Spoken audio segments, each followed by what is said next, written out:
Welcome back, everybody, to another episode of the League of Inches podcast, round 25 NRL review show.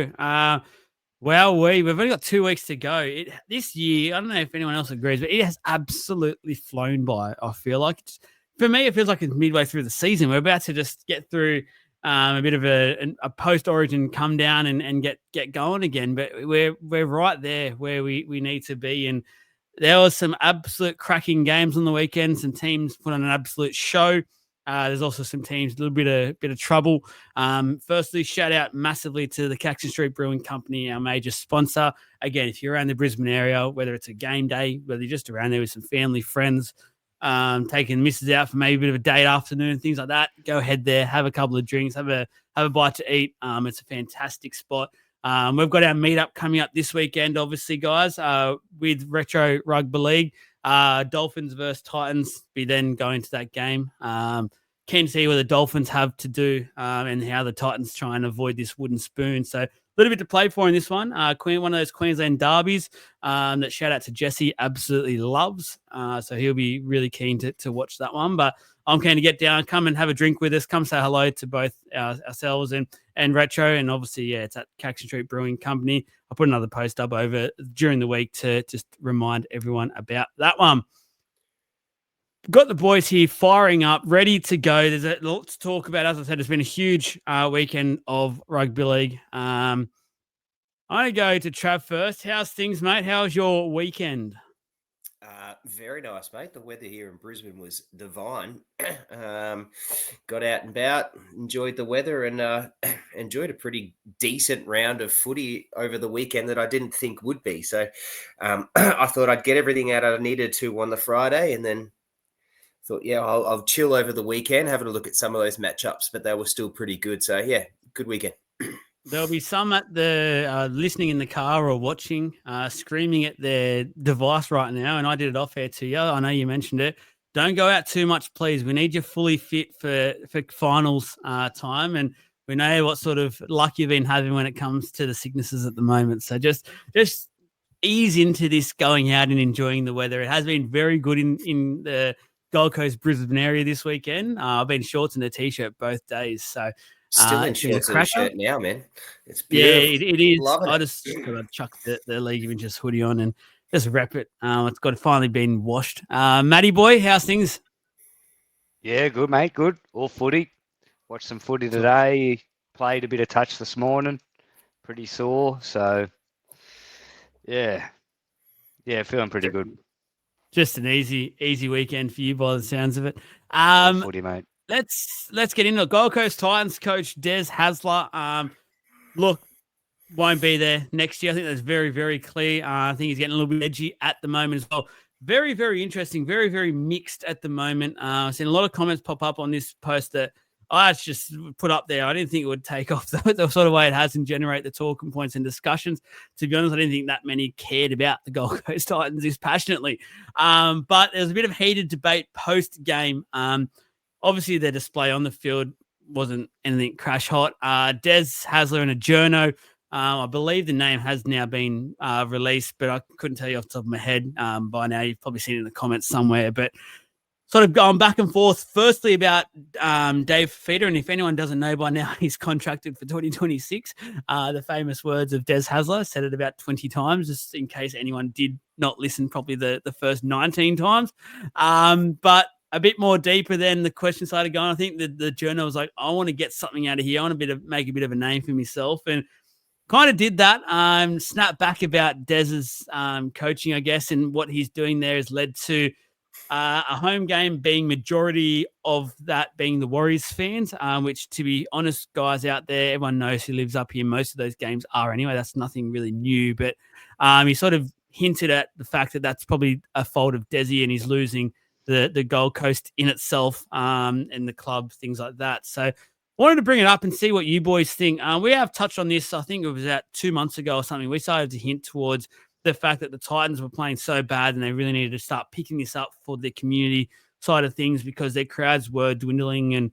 And when you look at all the other teams in the competition, it's the Titans that are a real worry when it comes to crowds and figures and and just those turning up. They've got great away crowds that turn up, but their actual general home crowds going for the home side isn't all that flash hot. Trav, I'm sure you listened to that presser. You've read a number of things, no doubt. What was your take on it to start with? Was it Des feeling the pressure? Did you feel like the Journo overstepped the mark? And then let us know a bit more about where the Titans are at. I think the Journo was a pure blown flog. I'm sorry to be very brutal there, but I just think that's ridiculous. It's a post game presser, so for me, I don't think Desi owes any answer or anything to anyone to talk around David Fafita. Like the news originally came out about David Fafita and during the week, was it last week? It was only last week that the physio put out a picture of Fafita in hospital with a surgery. We all know he's injured, so like the chat about David Fafita and that is irrelevant, and I don't think it should have come up at the end of the game like that. I think that's a journalist chasing a news story and trying to put the heat on him, and I think he was a pure blown flog. I thought Desi Hasler. I'm not confident Desi handled that super well. I think he could have done better, but at the end of the day, like, he got thrown out. He was there to talk about the game and cop that rubbish. The other thing too is I'd love to know if the Journos is actually a Queenslander or someone who lives in the Gold Coast or has any idea, because to be fair, the Wars go to all and outnumber all Queensland or all Southeast Queensland games. It's just what happens. I mean, there's a lot of Kiwis down here. There's a lot of them, and that's nothing. I don't think that's bad at all. But there's a lot of Kiwis down here, and they turn out in droves when their team plays here. It's actually commendable, and I love it. I love the fact that they go and support their team, irrelevant of where they are up here or who they're playing or where they're going, where they're coming. They turn up. So I think the Journo is just an absolute moron. And to say that, what was his comment? It's embarrassing. Oh, there was more Wars fans than there was Titans. It's embarrassing, Desi. Yeah, that Journo is a moron. I want to ask you just quickly, and I'm not saying I agree or disagree with this. I just want to more so ask the question is, I get that, and I feel like I've noticed it a lot more this year where a lot of the pressers have moved towards off-field sort of discussions and questions have been floating in away from the game that just sort of happened. Do you think this is because of what has been happening, I guess, especially this year? A lot more players, say, are on media bans and things like that. Coaches and clubs are very controlling of what the media can ask in there before the game press conferences, where it's most of the time for clubs, it's the captain's run media. Do you think because they're not giving much access or answering that much questions, then media journos are trying to jump at the chance of finally getting access to him really away from, I know the club managers normally in there or media managers in there at the time, but you got about 3 or 4 cameras on you. You've got 5 or 6 mics on at the time. They're jumping at that chance. Do you think that has a bit of play here about him jumping at that opportunity? Look, I think there is, but to be fair, and we're in the content game, there's news all day, every day. Like it constantly keeps popping up. So to go and create a far-fetched story like this Journo was trying to create in that moment at that time, I don't like it. I mean, and that's my opinion, and maybe it's soft, whatever, and comment and tell me, like, but I don't like it. Like, that's a post-game press conference. It's supposed to talk about the game, and it didn't, and it deflected to some far-fetched stories about the Wars turning up and David Fafita instead of going on, and then this is what we're now talking about instead of the game. Look, and then in terms of media bans, like, the couple that are media, like Latrell Mitchell comes to mind on that media ban, and we always want to hear from him because we know that he's a superstar, and I get it, but I also understand the media ban for him too, because he cops a flog in those posts. I'll put it this way: I actually don't mind it, and I think this is a really good position to be able to pull up some of these journos and pull up some of these media people and say, pull your heads in. Like, this is the classic Australian, media that I really hate. Like, we're a negative we're all about negative posts and negative stories instead of talking about, analyzing games and talking about the big picture. I think this, hopefully, I'm actually hoping that this actually changes a few things instead of going the way that you're sort of alluding to in that question. Not that you have an opinion, you'd said your opinion either way, but I think I know where you're trying to take that. Yeah, Matty boy, I'll get you in here. What were your thoughts? Yeah, boys, I agree with Travi on just it's a post-game presser. So I think it should be a lot more about the game that happened and hearing about a coach's and captain's thoughts. I don't know if you remember, but it might have only been within the last year that we've even had the journos have mics. So, like, dead set, nobody gives a shit what they have to say. Old mate's just really trying to put himself into a picture and put himself into the frame and, trying to just make a name and sort of big note himself in some way. Yeah, I thought he was off the mark. I thought he sounded like a bit of a dickhead. Yeah. If Des isn't even going to be there next year, I don't know why he's pushing. I don't know, like someone with a bit of stature in the game. Like, you don't have to like him as a coach, but he's done a lot in rugby league as well.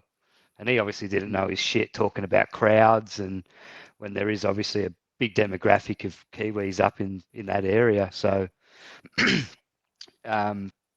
yeah, I like that players can sort of control the narrative as well now, not have to go to normal, usual media.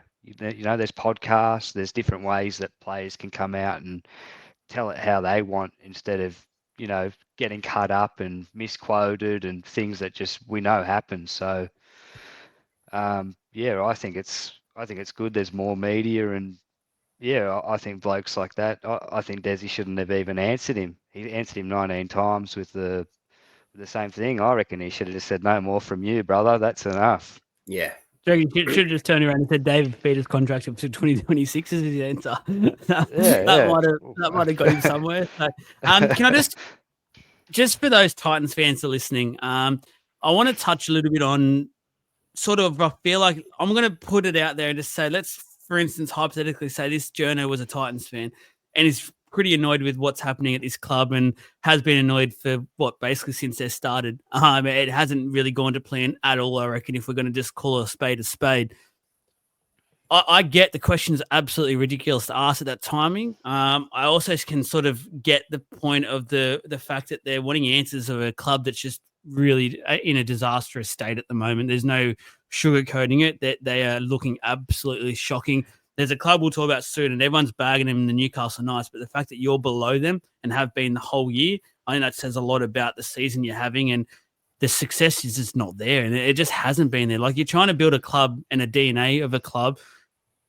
Now, the question wasn't right, but he has, in a way, there's logic behind, like, their crowds, their home crowds, in terms of Titans fans going to the games, is becoming less and less. And it is a real worry at the moment in the Gold Coast area, because I live up here, I see it all, and it is dwindling. It is dwindling a lot. I'll do a little shout out there to that Gold Coast fan section that has all the drums and that. I've seen that over the years, and had a little run in with one of the people there. We won't talk about that. But at the same time, I looked on the weekend, and that was a big, big game, big, passionate game where the Warriors fans make huge noise. They had their drum there. The Titans Bay all of a sudden are like 10 people there or something. And normally it's got 30, 40 people there that are getting into it. So like that in itself, that's your passionate fan base. And there's a couple there, if that. Like, there is some real concerns there at the Titans at the moment. And they don't even have 12 months to turn it. They've literally got to make this new coach appointment. They've got to make huge decisions on David Feeder and Tino. One they've got to keep, one they've got to let go. And they've got to try and find a way to keep JC and make this all work. And then start building a successful football team and getting rid of some of these deadwood that's just been around this club for 3-4 years now. And they'll have the same results. They'll have one awesome game and they're like, this guy's going to be a freak. They've got such a great back line.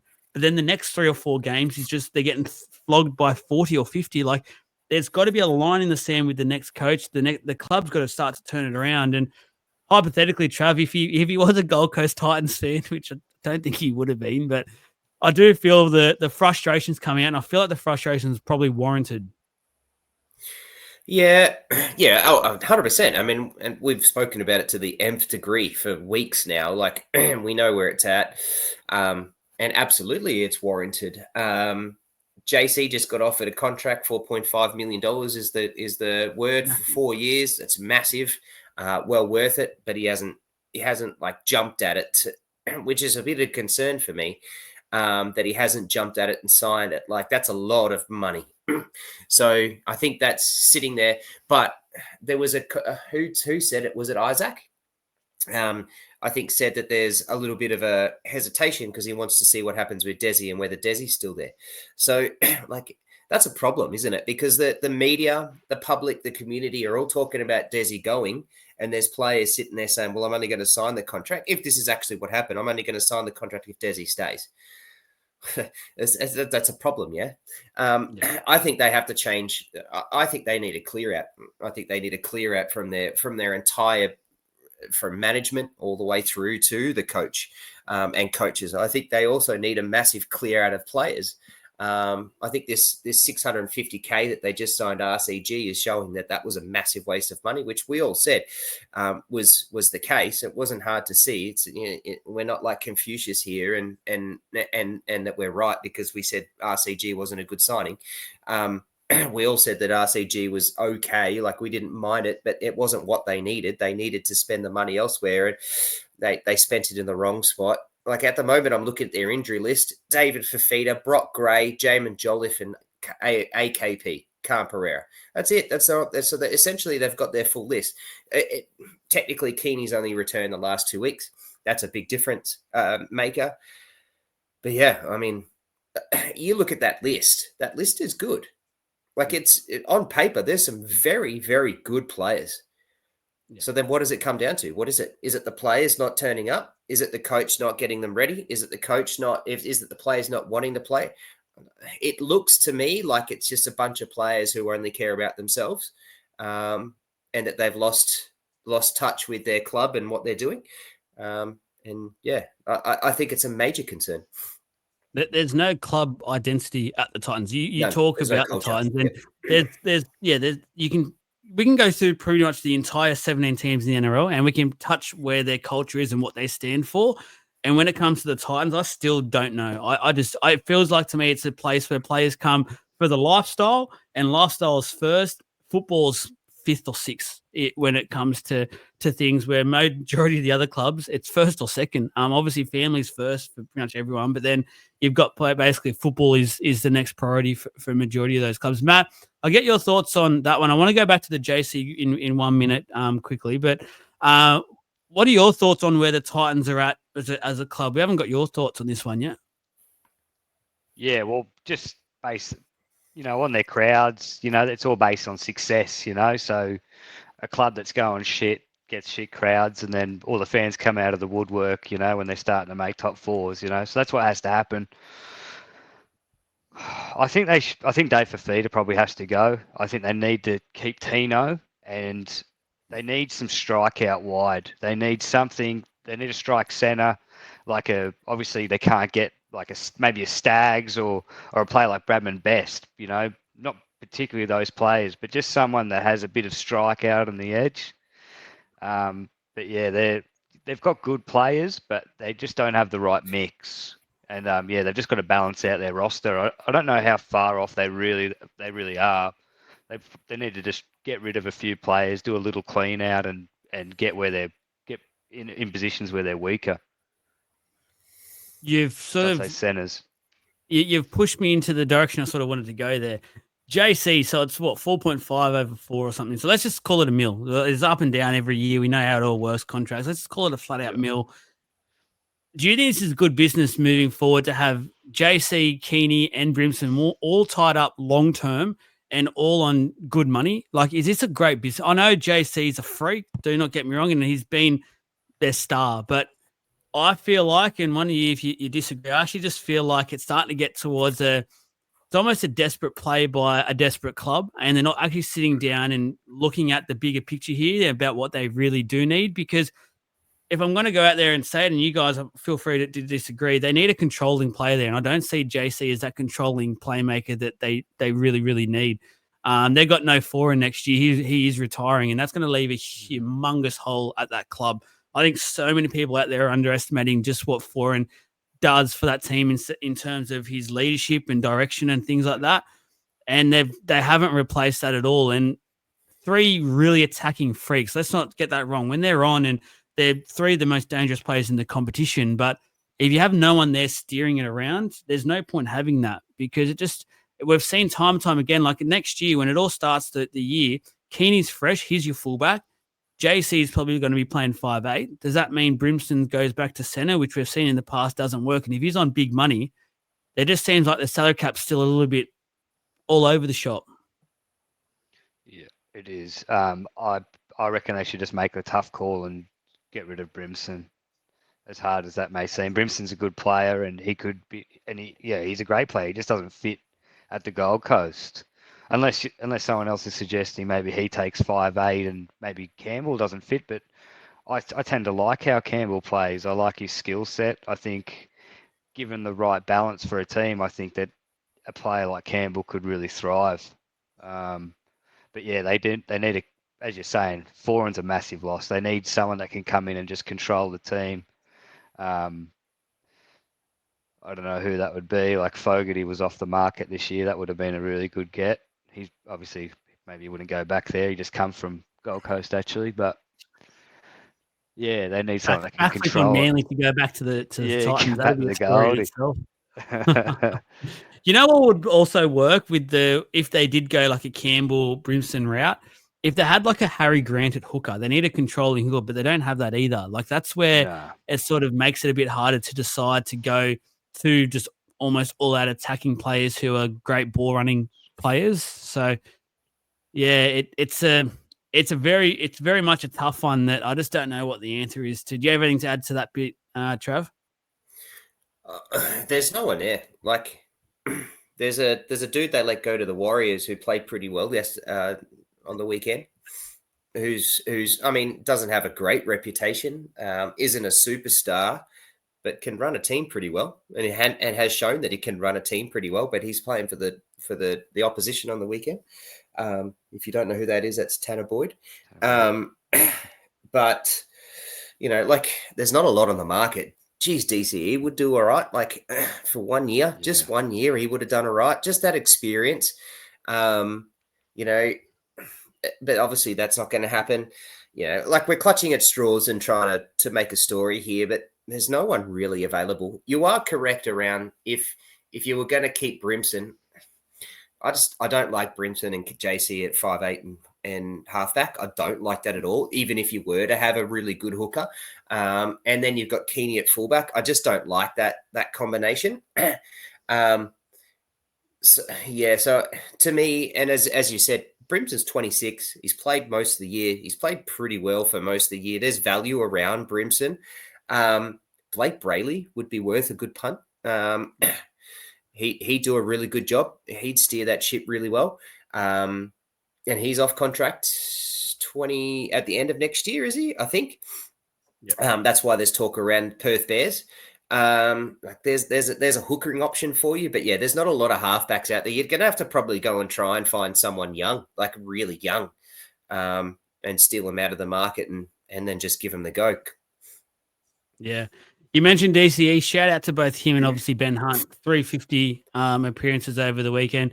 Crazy timing. The stat was going around last week that they both sort of played, I think, Holden Cup in that same sort of time. And then they're here playing 350th, which is awesome to see. Both really like what I know DCE's had a massive year in terms of being in the media. We haven't been quite pleased with how he's handled himself at times, but there's no doubting the fact that 350 NRL games is an incredible achievement and a huge congratulations to both of those players.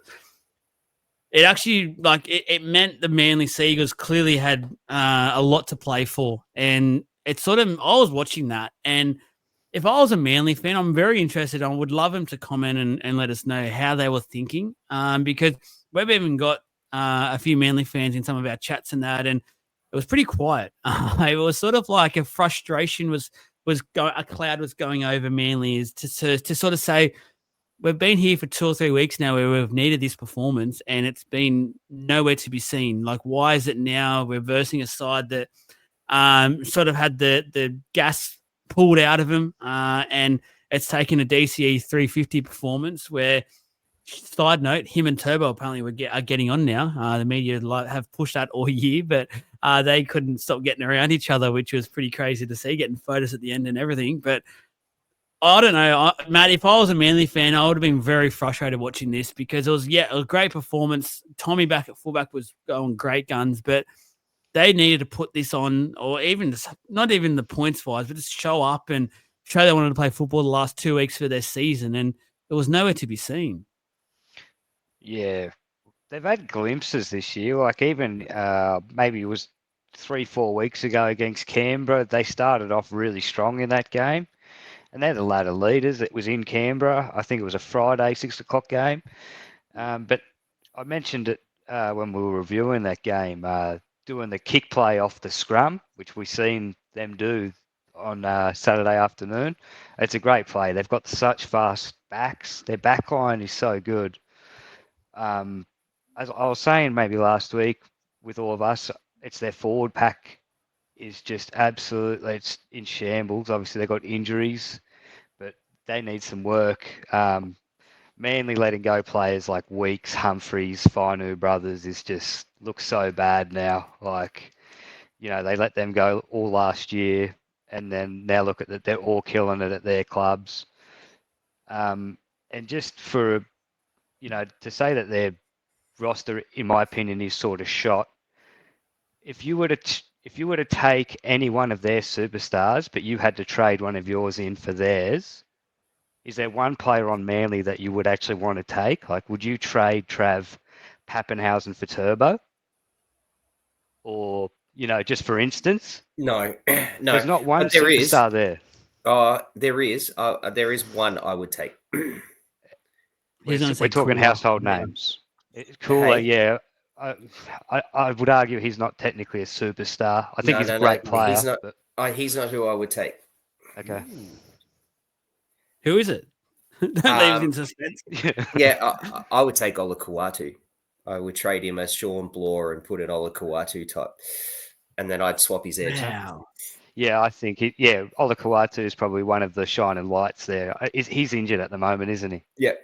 Shoulder. Yeah. So missing him, obviously. But yeah, that's a good. I didn't think of Ola Kawatu because he didn't play. But besides him, I couldn't think of another player. Like all of the superstars are aging. Yeah, there's no one else that's a superstar. I agree. I wouldn't even trade Iongi for Turbo. Like, I don't know if that's a big call, but I'd rather build for the future. So, well, Iongi will probably play more games, instantly. Like, that's pretty handy. Yeah, it doesn't. It's just a very frustrating afternoon. I reckon, Trav. It was just one of those. Yeah, awesome. Put on a show. We know this was in Manly, but the fight, where's it been? Yeah, look, they did what they had to do, and they're still mathematically within it. And I do want to spend a little bit of time in a minute, just talking about something. But I mean, there are a few players that are more polarizing than DCE. Like, can you name more players, or name a handful of players that are more polarizing than DCE in terms of what he's done for the media, what he's done for fans, what he does for the fans, what he's done for Queensland, what he's done for Manly? Like, there isn't many. I don't think you can answer that question, really. He's a gun. Like, and he's a wonderful man who's done a wonderful job for Manly and Queensland and everyone like that. And he deserves to have that type of game, and he deserves to have a better season than what's happened. And unfortunately, it can almost go down to the fact that he was the one that kind of derailed it. As much as I don't like that sort of sentiment, I think that's exactly what's happened. He's just a humble person, and even then, like, even in the press conference, he tried to deflect what happened and how good he was and what happened in that game, to deflect to the other guys and what everyone did, and that we're mathematically still there and we've got to keep fighting. And I kind of like that, but I do agree with you that why hasn't this been here all year? And this is kind of where I'm going to step into what I'm going to say. We said a few weeks ago that as a Sharks fan, you must be the most frustrated team in the fan base in the competition. I reckon if you're a Manly fan, you're probably going to be, once you hear this, you're probably going to be even more frustrated. So round one, they beat the Cowboys 42-12. Round two, they lose to the Wars 36-16 after the Wars went to Vegas and lost. Round three, they beat the Raiders 40-12. The Raiders. Round four, they beat Eels 26-12. Round five, they get belted by the Storm 24-48. Round six, they lose to the Sharks 24-18. Round seven, they lose to the Dragons 18-20. Round eight, they beat Penrith 10-26. Round 10, they lose to the Sharks 14-30. Round 11, they beat the Cowboys 6-24. Round 12, they get flogged by the Eels 30-10. Round 13, they beat the Broncos 34-6 when the Broncos started to turn it on, right? And then they lose round 14 to the Knights 26-22. Then they lose to the Titans round 15, 28-8. Then they beat the Tigers 28-10. Then they beat the Rabbitohs 30-12. Then they beat the Storm 16-18. Then they get flogged by the Bulldogs 42-4. They lose to the Roosters 4-20. They lose to the Raiders 28-12. They lose to the Tigers 26-12. And then they flog the Dolphins 58-30. Can you tell me, like, if you want to have a roller coaster of emotion, there it is right there. Like, there's some massive wins and just, it has to be a frustrating year. And then to go and do that on the weekend and see what they did just because he's got a 350. Yeah, I'm with you. Mate, that was a journey. Well done. I felt like we've just been through the absolute ringer there. Manly fans. Now think about being a Manly fan.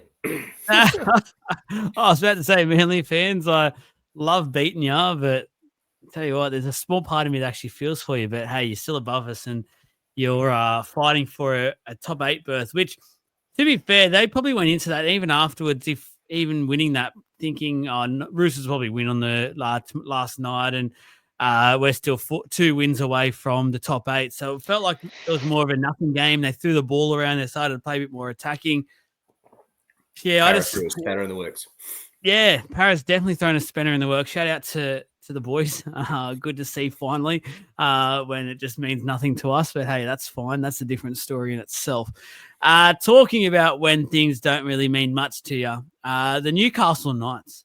Me and Maddie had a bit of an off-air conversation, so I'm going to be throwing to him very quickly in a minute. But their last month of football, the points they've conceded, 44, 48, 38, 46. There was a quote this morning, or a picture that was sent through. One of the directors or the guy taking over to be in charge of Newcastle Knights basically said that Adam O'Brien would be the coach over the moving forward for the next 2 years. He's got a 2-year contract. I'm not sure if he's watching football at the moment or if he's just one of those guys that just goes, who knows off what? Because I was about to say goes off numbers, but even if you're going off numbers, as rightly pointed out just there, it doesn't look good for Adam O'Brien. If he's going off the fact he's made 4 finals or something, maybe. I don't know, but blind Freddie can see that the Newcastle Knights are in a shambles at the moment. And the longer you keep Adam O'Brien there, which it's clearly not working, I feel like it's completely insulting to the Newcastle Knights fans. This is where I'm going to bring Matt into it because he lives in the area. He can see a lot of what is going on. I'm more so on the outside of things. Even today, they had a crowd of 25,000 something there watching a team get pumped where I saw at the end, there was a couple of empty seats, but there was nowhere near as much as what probably should have been. Like the fact that they've all sat there on Old Boys Days and watched that punishment is something in itself. To then have one of these head honchos come out and I feel like it's a slap in the face to Knights fans to basically say, you'll be sitting through this for another 2 years, basically. I just feel like it's really insulting. Matt, talk to us. What is the vibe like there? I think a lot of the Newcastle people are frustrated with the team at the moment, for sure. Like 25,000, we were just talking about the Gold Coast and they're not going well, but not getting any crowds. Newcastle rock up every week, every single week, no matter if it's pissing down on a Thursday night, you'll still get near 20,000 there. People in the area just love footy, man. So it's frustrating when the team doesn't feel like they care that much. I get, there was a few out today. Ponga, Dylan Lucas, who I really rate, Marju and Sharp, they were out. But yeah, there was no excuse really. Like they didn't really have a dig. Yeah. Defense we talk about is just all about effort. I'll just take you through. Like it's a great area. Newcastle gets a lot of great players. So a couple of players running around in the NRL that are from Newcastle. Latrell Mitchell, we missed him. Joe Tarpanay, let him go. Mitch Barnett, Payne Haas, Kurt Donahue at Dolphins, who's playing pretty well. Oren Keeley, who's up there as well.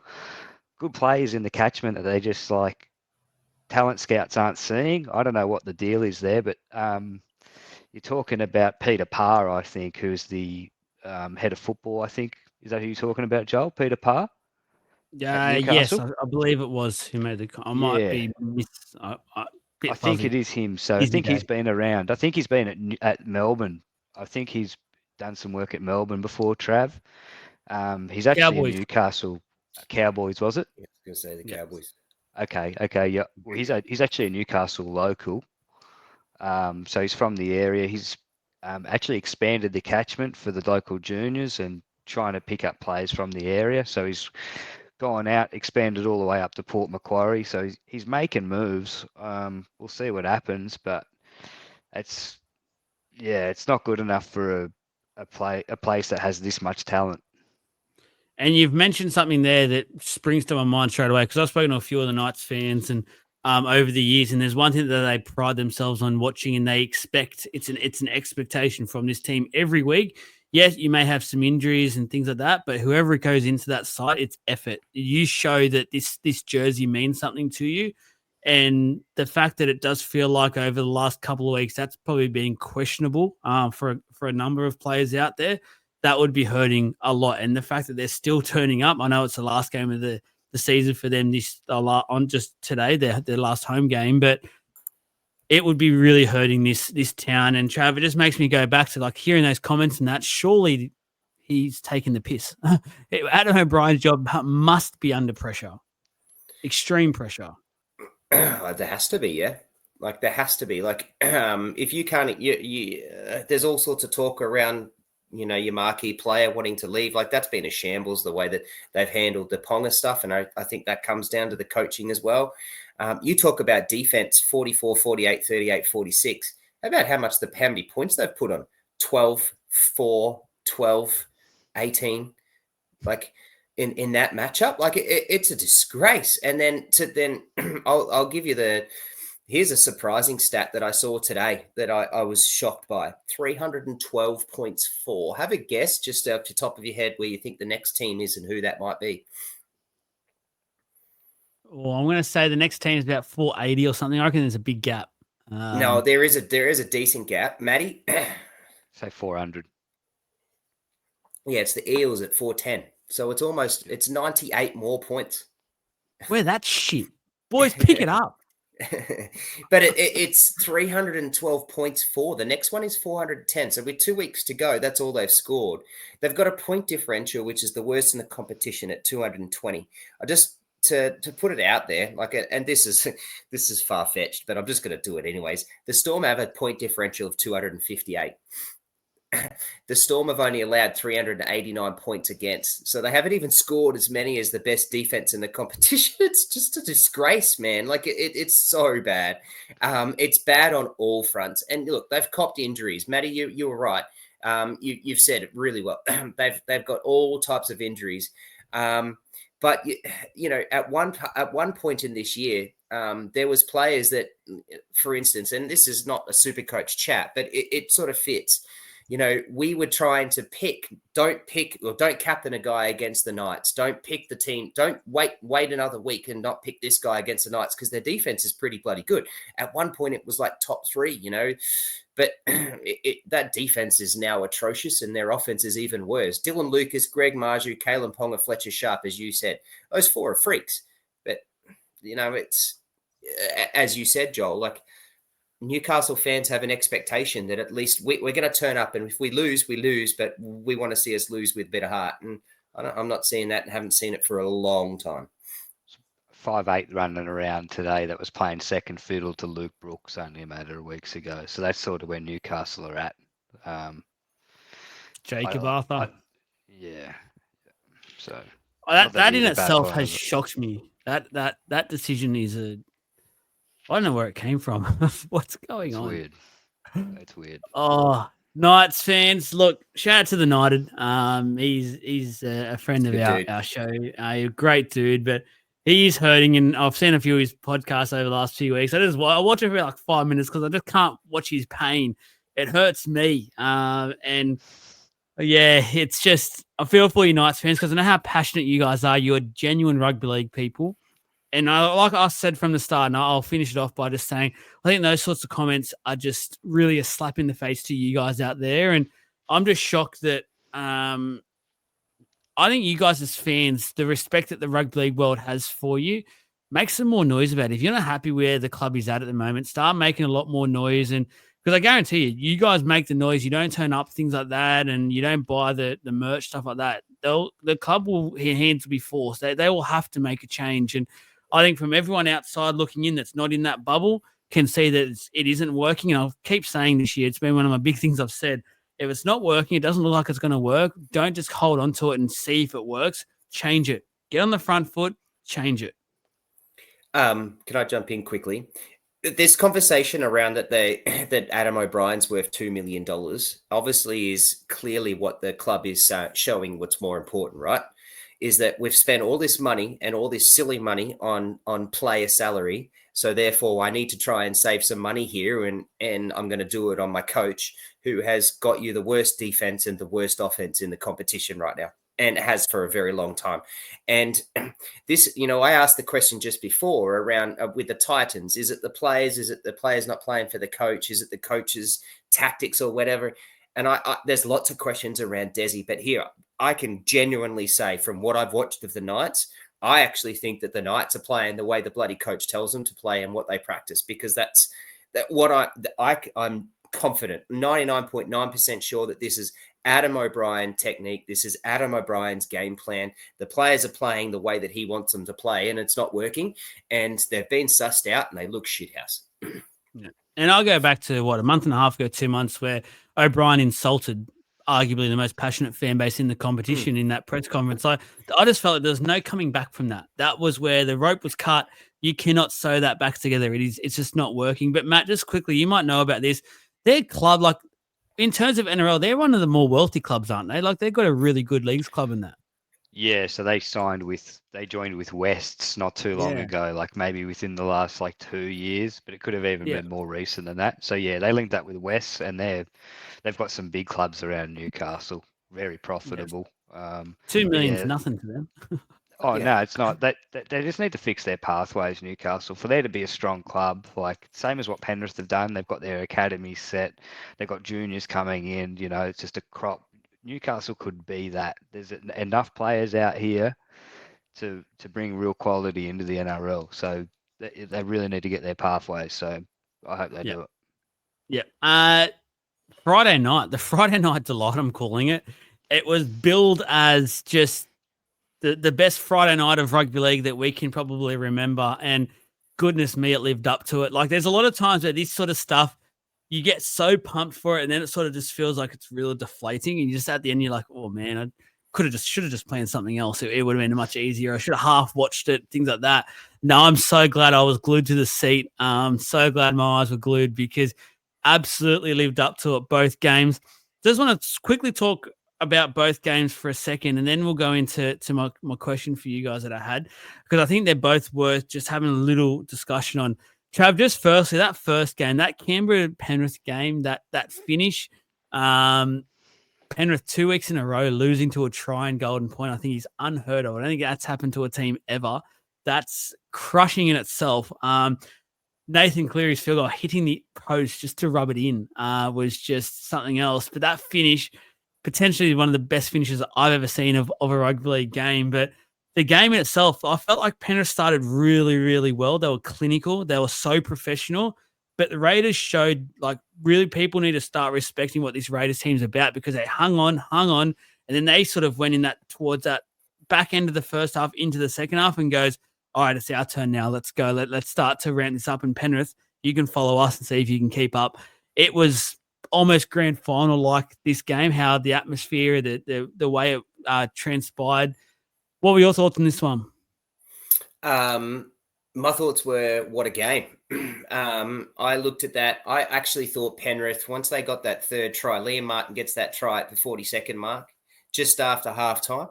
And I thought, oh, Penrith might run away with this. And then out of nowhere, Sasangi's try at the 57-minute mark, Stranger's extra try at the 74th, and then Kaya Weeks with that in Golden Point try was just astounding. Geez, Nathan Cleary flushed that, eh? He flushed that, it just smacked. Did you see how the post just shook? I was so surprised. But hey, like it's telling, and that hurts for Penrith. I thought that the Raiders' second half put a lot of fear into every other club if you didn't already have fear. Just the way Kaya Weeks looked on the right side and the way that Strange looked on the left, and anytime the ball went out and anytime that they got just that big run from one of their forwards that kind of made a quick play of the ball. Owen Paddy was great in that second half. I thought he was fantastic with his quick play of the balls and getting the quick overlap, and then it gets out to Strange, and Strange and Weeks on the run is so hard to beat. Like, so hard. And then what they did in the second half to Penrith in terms of defense, I thought was just astounding. And I loved that. And Penrith, I didn't think were bad. I just think Penrith, by no means, I think Penrith played really well, but I just think Raiders just found ways to shut them down and did a really good job. Penrith are going to be better for it. They've just had two major losses against the top two teams. On the back of 10 in a row that they won. They kind of needed it. They'll go into this next couple of tough games they've got, but they've got Yo back. Yo only got like 50-odd minutes on the weekend, and he played pretty well when he got back into it. So he's going to make a big difference for him. I'm not concerned by Penrith at all. It was a fantastic game to watch. Just Strange. He's a freak, man. He's a strange kid in terms of how good he is at rugby league, because, man, that kid gets me excited. To know and to think that we've got over the next 10 to 12 years, we can sit back and relax in our living rooms and watch him and Katoa, two of the best young halves in the competition, throw Galvin into the mix as well. Like, we've got, like, there was talk last year that the halves were sort of depleting. To know we've got some of these young kids coming through, and as a Blues fan who's still trying to get over this year's State of Origin series loss, to know we've got those two sort of pushing, or those three pushing the likes of Cleary and Moses along over the next few years into the future is really, really exciting. Matt, what were your thoughts on that game? I love that game. That was probably one of my favourite games of the year, especially the finish. Great. I don't have too much to add to what Travie had because I think he pretty much summed it up nicely. I just want to mention Raiders didn't lead the game at all until the end. They were chasing the whole time until Golden Point, and they led.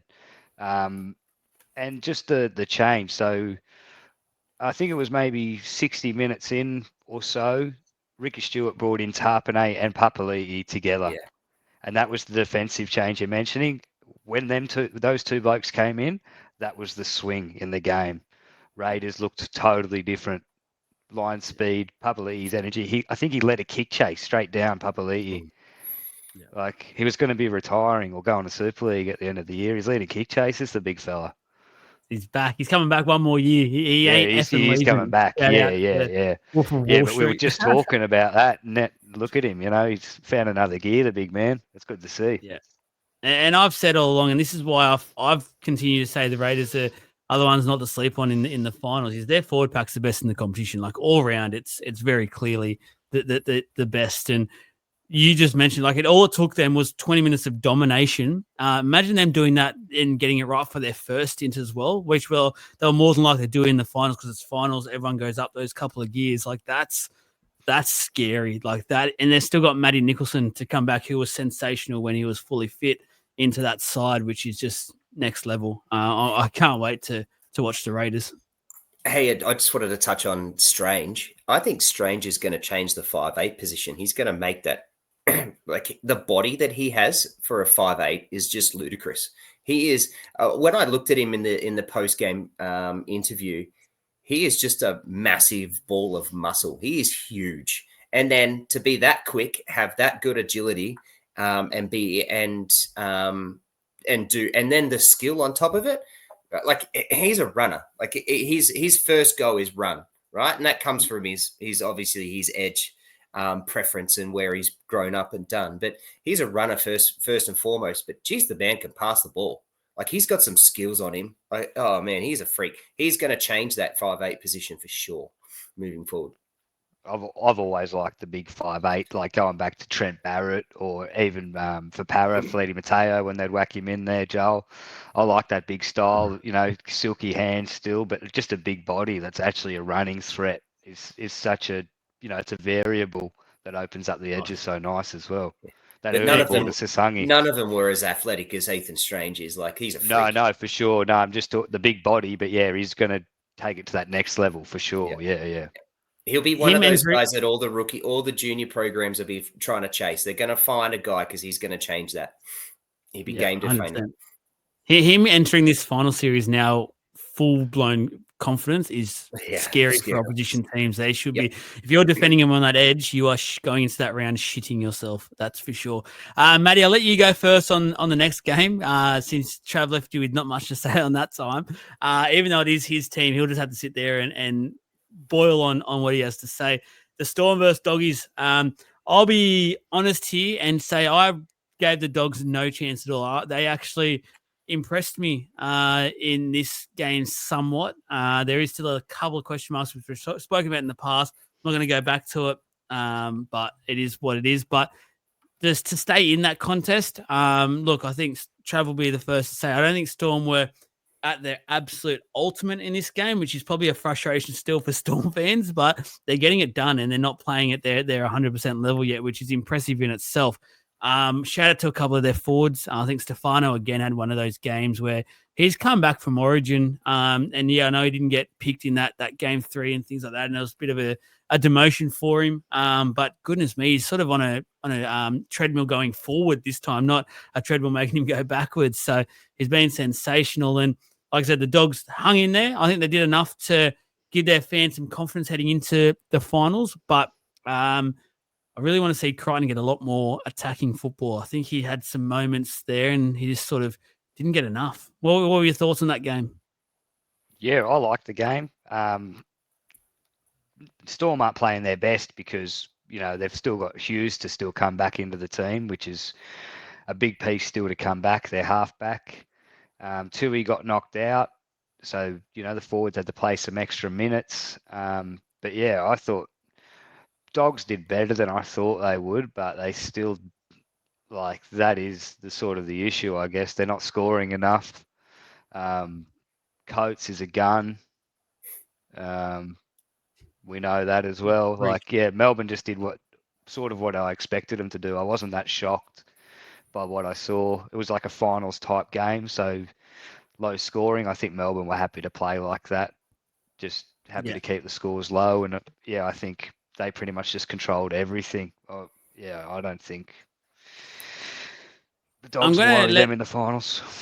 I'm going to let Trav stew for one more minute because I just want to ask you one more. What you mentioned there, and I kind of didn't want to touch on it, but we will. You brought it up. That Dogs attack, it just doesn't seem quite there. It actually feels like, in a way, the Dogs are in the middle of they're into about round 4 or 5 of the competition. That's where their sort of attack is, where we've seen a lot of teams at the moment are starting to really fine tune a lot. Like we just spoke about the Raiders, Penrith, things like that. And obviously the Storm, they're missing a key player in there, but when they do those sort of attacking plays and things like that, they are still looking really, really good. But the Dogs are looking quite fresh. And I just don't know if that's what you want to be feeling like coming into the finals. Obviously, I think that positional switches have a lot to do with that and changing hooker last minute, things like that. But it is a bit of a worry, isn't it? Dogs not quite there still. I thought it was a strange tactic. It might have even still been in the first half, and Galvin had 15 runs into the line. like one off the ruck, like one man off the ruck. I thought it was strange. Melbourne typically play with quite a compressed defense, so I don't get why they weren't slinging it wing to wing. Like it just felt they were just playing into Melbourne's hands for mine. Like just watching their style, even though the scores were close, I wasn't once worried. Yeah. Not once. It was one of those we've seen in the past this year. I think most of Melbourne's losses have been when teams actually chance their arm and do throw the ball around, and Melbourne don't like that. They've had a history of that in the past, and Trav probably won't want to give too much away, but I think coaches out there do know, but it's very hard to do because their up and in defense is very, very good. They're very good at compressing a lot of teams, but like you said, the Dogs, I didn't feel like they went down there to be in that arm wrestle where I felt like they should have gone down there going, you know what, let's score 30 points and let's just see if Melbourne can stay with us type Try thing. and put it on them. Yeah. Yeah, make a statement. You got nothing to lose. Like it was a game where majority of anyone who follows rugby league thought you're going to lose by a little bit. So go down there and just go, you know what, let's just do it. Let's just see what we can do. Trav, what were your thoughts on that game and your team's performance? I think we did what we had to do. I think it's interesting how you talked about our offensively. We weren't great, I think is what you said to before. Like I thought we dominated offensively in the first half, but I think what happened against the Bulldogs was that we dominated them defensively. when we were man down with the sin bin for Harry Grant, that just really showed exactly what we did defensively and how good we were. To then also we turned that defense into a try ourselves, in a man down. We also, to give some credit where it's not where it's due, Xavier Coates, as you said, is a freak. But and I think you're more alluding to the offensive power. But he saved 2 tries, so we saved one for and one for Harry Hayes where he chased him back down, and on King as well. and the other one on Carraz on the edge was immense. So the defensively that. We've got Pappenhausen's return for his first game. Like, I mean, he played a couple of weeks ago, but then was out before that for a while. Munster was named at fullback right up until the last bit. Apparently, Pappenhausen really didn't train or do anything up until he was pretty much shown to be fit. So we were going into that game, Wishart and Pezzett in the halves. Warbrick just came back through the resis today. Played 50 minutes. Nas is still sitting because of obviously coach and a few things. We had the ref against us because I think the ref on that game was atrocious. That sin bin for Harry Grant was shithouse.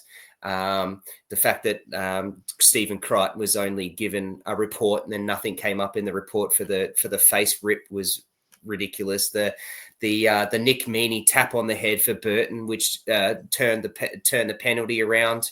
But Bulldogs go and get a try. I'm pretty sure the Bulldogs scored both of their tries or scored their tries from off the back of penalty changes and penalties that happen, which I think are a bit deflective. But as much as you say the Bulldogs offense wasn't great, I actually think it comes down to our defense and what we did to them and how we made them play. And to be fair, our worst edge is the Meaney-Anderson side. And I thought Nick Meaney was a monster on defense on the weekend, on Friday night. Meaney was an absolute monster on defense and really shut that edge down, which was enormous. And we needed that.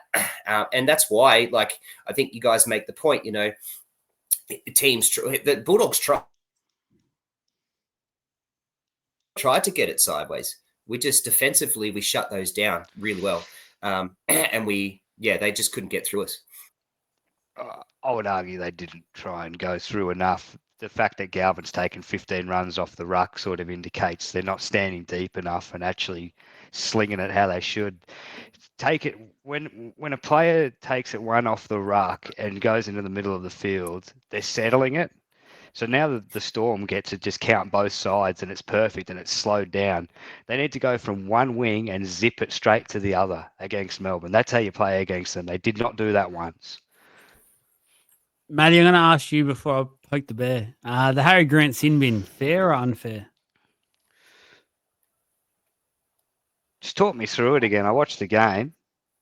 Shoulder charge off the kickoff. Oh, yeah, fair enough. Yeah. 2 weeks suspension, fair?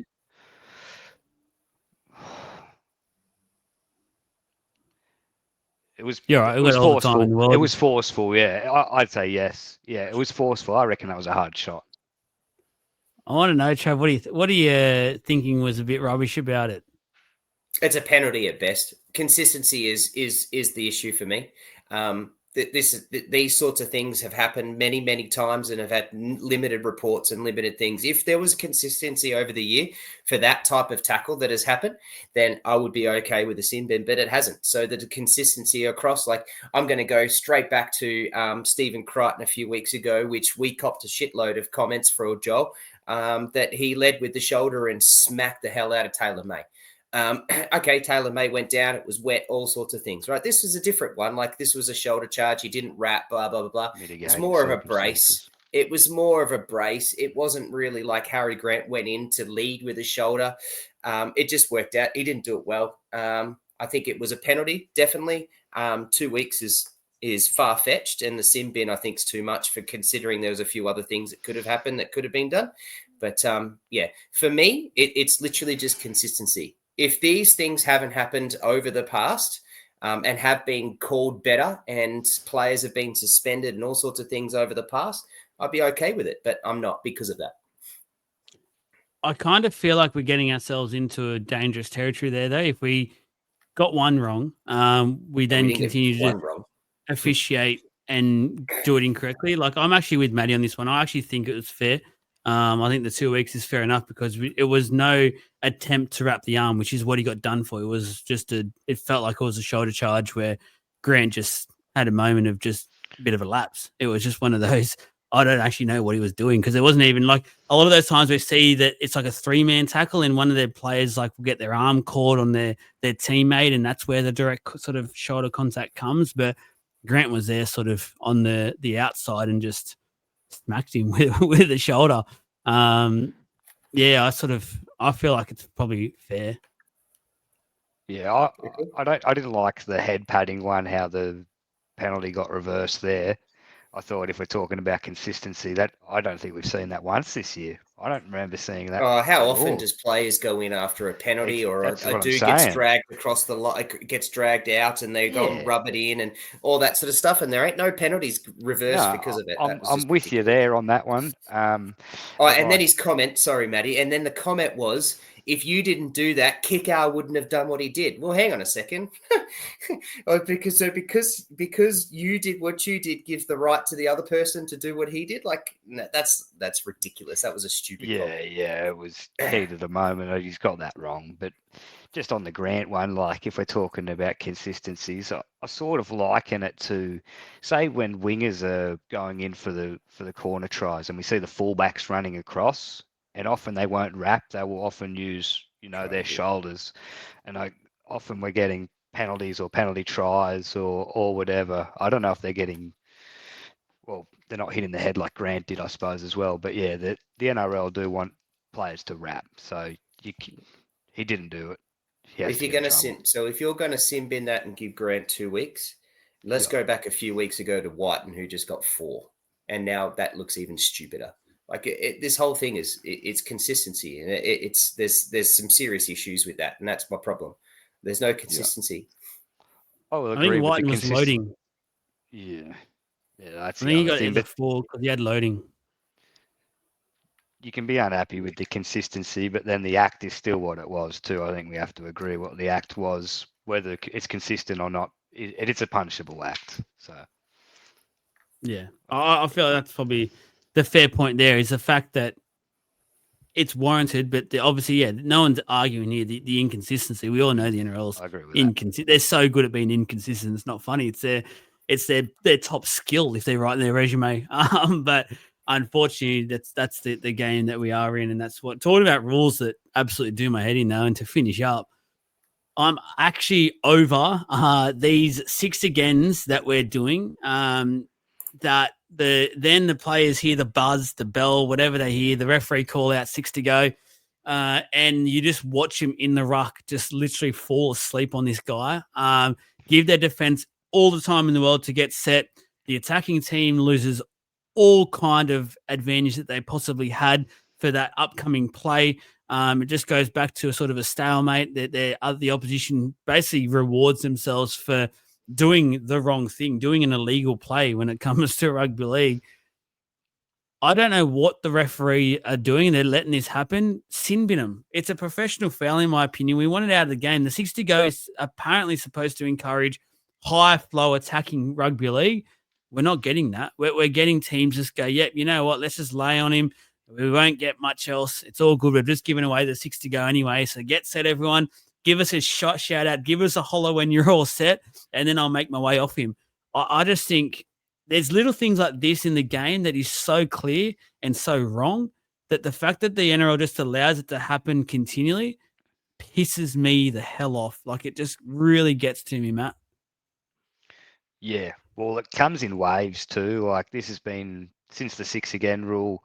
I think I can, off the top of my head, remember it being the Roosters being the key culprits of laying in it, especially when it's inside the 10. Contextually, they'd back their defense, and if a team wanted to take the 2, then they're happy with that. They'll start again. It's a reset. But the game's always been like this. We always have to then change rules because coaches want to try and exploit and get the upper hand to get results. Early 2000s, it was the gang tackle. So they'd get like 5 players in and slowly, one by one, they'd peel out to slow the ruck down. It's all about getting the slow play the ball. And then, not to bring Melbourne into it, but the Melbourne wrestle, that sort of came in, and that wrestling style sort of came in, and it's all about just getting that advantage on the play the ball. So this is that new style. Sin bin. I guess it would stop teams doing it pretty quick because 10 minutes is ages now. Like, that's a fair few sets, especially in today's game. It'd just be good to see teams not do it. I don't know if you bring in a 5-minute sin bin for it or something like that, but that's a whole other conversation. I'm not too sure. We're not going there. We're not going there. It's Trav. Look, I hate it too. But it happens all the time. And how many times in a set, once we see a set restart, especially when in the final 30 meters of the field, there's 2, 3, 4 set restarts, ruck infringement, inside 10. Teams have learnt now how to change the penalties up so that it's not the same one, so that the ref doesn't come to them and say, you've done the same thing 3 times in a row. Next one, you're at, like, it's this constant, like holding down, then a high tackle comes in and they do like a really soft high tackle, and you can see some of that you can see some of these high tackles that they're doing are soft, but they're doing it because they know that it then creates a stoppage, or it slows it down, or a set restart and stuff like that. So I do hate it too, unfortunately, when the 3 of us are all with the same opinion. Makes for a boring podcast, but it's frustrating, and I think the refs need to take control here, and the game needs to take control here and go, a couple of these penalties, just grow some balls and realize that, the Storm, Penrith are probably the worst at it at the moment. The Raiders, like, every team is doing it, but they're probably the best at it. That's why they're at the top of the ladder. And grow some balls and turn around and say, stop doing this. Stop it. Like, otherwise you're going to get put in the bin, because it is frustrating. I do agree with you. Yeah. I forgot to ask just before the Friday Night Delight, the 4 teams, who gained or lost confidence heading into the finals. Probably the 4 teams that are probably the favourites for the competition when we get into that business end of the season. They all verse each other, obviously, on Friday night. Do you reckon there's any teams sitting there now going either oh shit or oh yay, keen to get into this final series? Matty, I'll let you go first. I'd imagine Canberra are probably pretty happy. I'd say their confidence Canberra are pretty stoked. Yeah, 100%. Like, it's a big win over Penrith, and in the same way, Penrith losing to a try second week in a row on Golden Point, as fluky or whatever as it may be, I'm sure they're starting to ask some questions. I watched Cleary when he was doing that first field goal, and did you see Penrith? They all split. They gave him the full open thing, and he just shanked it. He's maybe he didn't feel as protected, or something mentally is happening there. So he probably want to get his reps in. Did you actually see all of the field goals across the weekend and how open they all were? Yeah, You put the Titanic through it. what are we doing? It just is ridiculous. It looks so stupid. I hate it. Was it the Fogarty Said it one? last Fogarty week. just was standing there. And that was a bit different because of where it was. It was so close to the end line. But Fogarty literally had nothing in between him except for the boys running at him. And I just went and I looked at it and I went, that's exactly what's happened because of last week. Yeah. I hate it. I hate it. Anyone that you reckon has lost some confidence, Matty, from those four? Probably, I don't think anyone. There was no blowouts. Every they were all in it. Any team could have won, probably except for the Bulldogs, in my opinion. But I don't think they would have lost confidence. I think they'd still be up and about. But I think they all looked pretty good to me. I think they'll all be there. Probably maybe them four in prelims. Trav, any of those four either gain or lose some confidence in your opinion? I've lost confidence in the Bulldogs, and I've been very, very high on them all year, as you know. I have lost confidence based off what I've seen, but this is not just what I saw on the weekend. It's a tale of what's happened and what I've seen in the way that they've had team selection, game plan, and what they're doing across the board. I lost confidence in them. I'm not going to say that I've lost that much confidence that I don't think they're contenders still, but I definitely lost confidence in what I saw. I've slightly lost a little bit of confidence in the Storm, but not enough that I'm worried too much about. But unless we get some injury returns back, I think we're going to be tough to beat. We'll be thereabouts, but yeah, I'm not sure we've got the healthiness and the talent to get us over the line. But I think we'll be thereabouts. I think those injuries are going to be telling. So I've slightly lost a little bit of confidence in us. And Penrith are down at 7th spot now. This is a huge game going on, Bulldogs Penrith on the weekend. That Thursday night, do whatever you can to make sure you're free for that game, because I have no idea who I'm tipping. But to be fair, if Penrith lose against the Bulldogs, that's going to be. They'll be down the bottom. They'll be down the bottom. They won't fall out of the 8, but they'll be down the bottom of the 8, and I think that's a big difference than being 4th and 5th and 6th even with a home final. Penrith with a home final is a whole different beast. Although they don't have a home, but it's still a different beast. In a weird way, I'm going to say the Penrith Panthers have actually gained some confidence over the last couple of weeks. I know they've lost both games, but I think the fact that they lost to the top two sides, and they were right there, and all it took was Cleary's radar to be a centimetre the other side, and they win both games. It was just, or Leota to simply not take out Harry Grant, and they win both games. And right now they're sitting pretty almost about to take over the Dogs in 3rd spot. Like, it's just a crazy competition we're in. I actually think the Raiders were already pretty confident even coming into this one. I think Ricky's played it perfectly at the moment, and they've had some easier sort of games compared to some of the top teams, but at the same time, there's have games where they've just played in 2nd or 3rd gear and just coasted through and got some good wins up. So I think they're there. I feel like the Dogs, their confidence is they've lost a bit, just because we've spoken about it before. That whole spine shake up, and it just feels like they're not quite there, where other teams are icing things at the moment, where it feels like the Dogs are still learning how to play certain plays and things like that.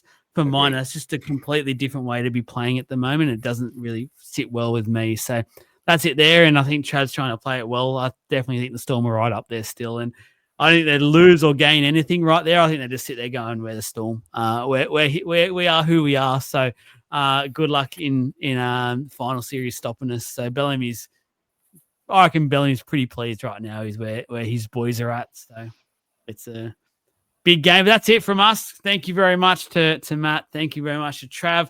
Obviously, some big shows coming up. Second last week of Supercoach. So that show will be interesting after really, I know there's some good scores out there, but just a heads up, none of those are from my R3 boys.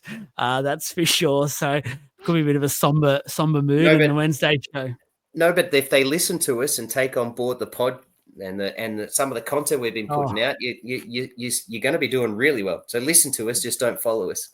You'd be on fire. You would have had Walsh and Herbo last week, and you'd be laughing. So that's it. Thank you very much, and we'll see all our audience on the Wednesday live show as well. Thank you, Matt. Thank you, Trav. Thank you to Caxton Street Brewing Company. Good night. Good day. Goodbye.